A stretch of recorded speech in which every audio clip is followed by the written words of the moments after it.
It would seem I have piqued your interest yet again.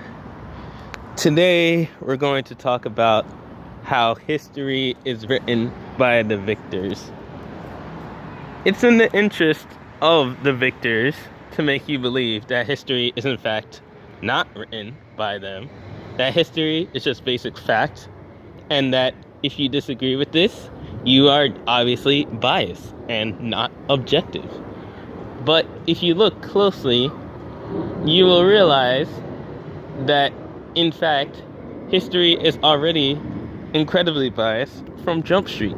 Even if you're just talking about where we dig artifacts out of the ground for archaeology and then base our history off of that, we still have to both interpret the artifacts, and where we choose to dig is influenced by the rules. We can't just dig wherever we want to get these artifacts. There are certain rules in place, and in fact is influenced by just people's preferences. Where do they want to dig? There might be a place right now out there that's perfectly legal to dig, would be perfectly fine, no issues, super cheap, but nobody wants to dig there. I can't think of any examples, but I'm sure it exists. I'm sure if I looked for it, I would be able to find one.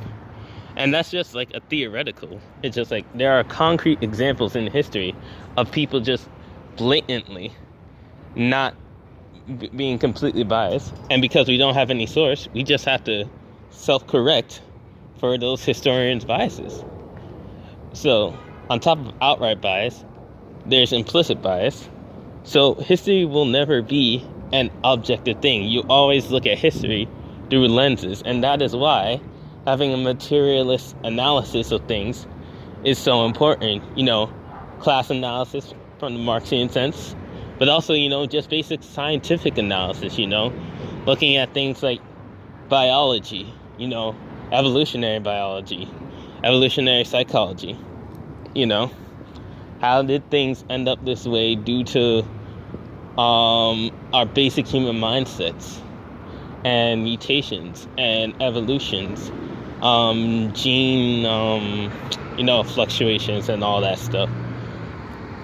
It's very annoying when I see somebody try to argue, because the thing about it is, like, the only people who argue that history is not written by the victors is libertarians. It's either libertarians or liberals, because they have a vested interest in saying that history is not written by the victors.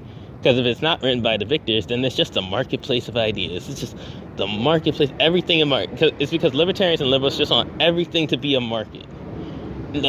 Just everything could be a market, then everything would be A-OK and okie dokie. Well, unfortunately, everything is not a market. We live in the material world, not an idealist world. So we have no choice but to accept that history is written by the victors. So if you look at how things now, we're like 3 days into 2020. Yeah, exactly 3 days into 2020. And already, Donald Trump, the president of the United States, has more or less basically declared war against Iran. Maybe we can still get out of it, maybe it could be avoided, hopefully. But it's just like, let's say for the sake of argument, that is not avoided, and then we go to war with Iran. It's like, even if America loses, like the United States has in Afghanistan, they would, because they're still the predominant world power, they still control the narrative around most of the world. That is slowly changing with the rise of China and the reemergence of Russia. Really, it's a reemergence for China as well, but because China has been beaten down for so long, and because the modern Chinese state hasn't existed until around now, you could say it's like a type of rise. But really, for them, for that ancient civilization that goes back thousands of years, it's really a reemergence as well. But with the reemergence of Russia and China, you begin to see the narrative shifting. History is about to be changed yet again. So,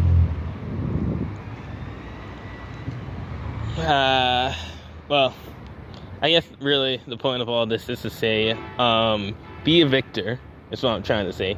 If you have good morals, or even if you don't, but if you want to shape the world in your image, you have to win. You know, some people, I think winners are all bullies, but if you think that, then you're only going to end up letting the bullies win and then write history, and then you'll just be proven wrong irregardless. So, as Togashi Yoshihiro once said, in my favorite manga panel, basically ever, if you want to say that we don't need a king, become king first, and then say that.